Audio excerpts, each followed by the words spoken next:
우리가 여러 카메라로 같은 피사체를 촬영하여 보면 색 재현이 카메라 종류마다 조금씩 다릅니다. 특히 붉은색이나 노란색이나 흰색으로 표현될 때 색의 결이 뭉치는 결과가 나옵니다. 예를 들면 까마종 같은 흰꽃 촬영 때면 흰꽃 안에 흰 결이 보여야 하는데 이렇게 흰꽃의 결이 없고 색이 뭉친다면 본인이 생각하기로는 렌즈의 문제가 아니라 카메라 색 재현 능력이 문제인 것 같습니다. 까마종 흰꽃을 찍어 이런 사진이 좋은 색 재현 카메라입니다. 그래서 먼저 색 카메라 색 분해를 봅니다. 접사 촬영은 거의 작은 피사체를 확대해 보기 때문에 우리가 보는 색이 피사체와 같거나 좋아 보이기 위해 카메라 성능도 피사체 색감 선명도도 그리고 빛도 좋아야 합니다. 이 사진 촬영은 카메라 올림푸스 EM1 3로 촬영한 것입니다. 대다수 꽃의 색이 흰색이면 카메라 노출 O2-를 줍니다. 흰색, 노란색 꽃과 꽃잎 선명도를 나타내기 위하여 F8 노출 O2-1으로 촬영한 사진입니다. 여러 카메라 중에 색 분해가 좋은 카메라는 까마종 꽃과 꽃잎을 확대해 보면 여러 카메라 중에 본인이 사용하고 있는 올림푸스 EM1 3로 촬영한 사진입니다. 흰 꽃잎이 흰색 전체가 뭉치지 않고 꽃잎 결이 보입니다. 노란 꽃대도 마찬가지로 색 분해가 되어 선명합니다. 본래 밝은 흰색은 카메라 노출 O2-3에서 -7 정도 주면 꽃잎 흰색 결이 나타나는데 어떤 카메라는 노출이나 카메라 WB 다이나믹을 조정해도 색 분해가 안 되는 카메라도 있습니다. 색이 분해되지 않는 카메라 노출 O2-0.3으로 촬영한 사진입니다. 카메라마다 색 분해 정도가 다릅니다. 지금 사진은 노출 O2-0.7입니다. 보통 노출 O2에서 마이너스 노출을 주면 꽃잎 색이 그리고 결이 나오는데 꽃잎 색이 뭉친 사진이 나왔습니다. 이 사진과 같이 흰색의 결이 나와야 하는데 같은 흰색이 분해되지 않고 먼저 것은 뭉칩니다. 색 분해 잘 되는 카메라는 같은 색, 흰색, 노란색 등 색 분해가 좋습니다. 역광을 촬영해도 투명하면서도 흰색, 노란색 등등 같이 선명하게 나타납니다. 풍경 촬영에서 잘 촬영되는 카메라도 접사 촬영 경우는 좀 다릅니다. 참고로 이 사진 경우 카메라 노출 O2+0.3에서 마이너스 값을 주어 봅니다. 카메라 노출 플러스 0.3입니다. 카메라 노출 플러스 마이너스 제로입니다. 카메라 노출 오토 마이너스 0.3입니다. 카메라 노출 오토 마이너스 0.7입니다. 카메라 노출 오토 마이너스 1.0입니다. 마이너스 노출 변화에 따라서 카메라 색이 달라집니다. 통상 경험으로는 보통 노출은 O2 플러스 0.3에서 마이너스 값을 마이너스 0.3에서 마이너스 0.7 정도 많이 사용합니다.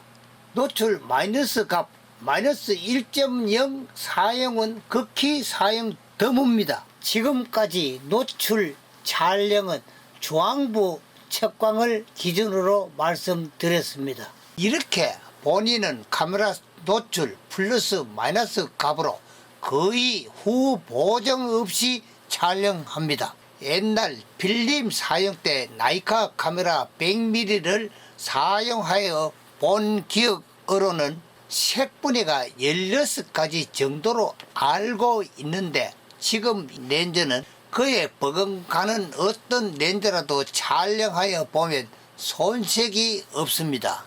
그때 나이카 렌즈와 니콘 렌즈를 꽃잎 흰색을 촬영하여 보면 니콘이 좀 못한 기억이 납니다. 요즘 접사 촬영은 시그마 렌즈나 니콘, 캐논, 소니 모두 성능이 우수합니다.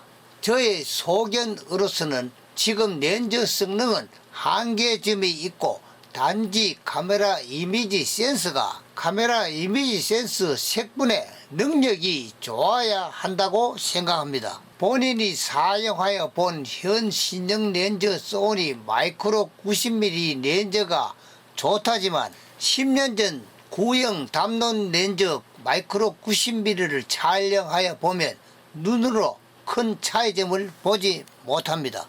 렌즈에 밀은 두지 마시고 촬영하실 때 구도, 뒤 배경 처리, 노출, 화이트 밸런스, 다이나믹 등등 카메라 기능을 잘 이용하시고 여기에 작품 생각이 풍부하여야 한다고 생각합니다. 11월 중반 산에 올라가 보면 누구나 호젓한 성적을 느낍니다. 모든 것이 움츠러들어 아무런 움직임이 없는 것처럼 보이지만 그렇다고 해서 겨울 산에서 전혀 촬영할 것이 없는 것은 아닙니다. 오히려 마지막 야생화 실체를 느끼지 못했던 다른 것을 겨울 산이나 덜에서 촬영할 수 있습니다. 초겨울까지 잎이 떨어져 앙상한 가지 끝에 달린 감 땅바닥에 떨어진 이파리 초겨울 바람에 날립니다. 감 사진 촬영 구도는 물론이고 노출이 중요합니다. 이때 노출을 조금 더 마이너스 주면 선명하고 하늘도 한층 푸릅니다. 11월 달이면 계곡 산풍경은 상막하기 그지 없습니다. 자연 조건에 맞게 주변을 탐구하며 촬영 소재를 찾아야 합니다. 주변을 둘러보면서 이름 모를 야생화 시방을 찾았습니다. 산길 옆에 앙상하게 바람에 흔들리는 시방을 촬영하여 봅니다. 촬영 트리밍은 이 부분을 맞추어 카메라를 피사체에 다가갑니다. 먼저 조리개 갑을 개방해서 조이면서 뒤 배경 원 부분의 배경이 어수선하지 않을 정도까지 조리개를 조입니다. 시방이 뒤 배경과 조금 떨어져 있어 조리개 F8 정도 맞춥니다. 사진 촬영 배경 흐림 선택은 조리개를 열고 조임으로 하는데 피사체 45cm일 때 시방 피사체와 뒤 배경 잡초 거리가 약간 떨어져 있습니다. 이때 시방과 뒤 배경 잡초 사이 거리가 멀면 조리개를 조금 더 조여도 좋습니다. 이때 피사체 시방 심도를 높여 선명하게 합니다. 뒤 배경 잡초와 시방과 가까우면 뒤 배경 흐림을 위해 조리개 F는 열어야 합니다. 조리개 선택은 장소마다 다르니 조리개 심도를 보면서 그리고 뒤 배경 흐림 정도를 보면서 조리개를 조정합니다. 이렇게 순각으로 촬영하면 좋지만 조금 기다려서 해가 올라오면 역광으로 촬영하여 시방의 선명함과 투명함을 촬영하고 싶어 조금 지겹지만 기다려야 합니다. 1시간 넘게 기다리니 산 능선에서 해가 올라왔습니다. 피사체는 양뒤에 두고 카메라는 검은 뒤 배경으로 촬영합니다.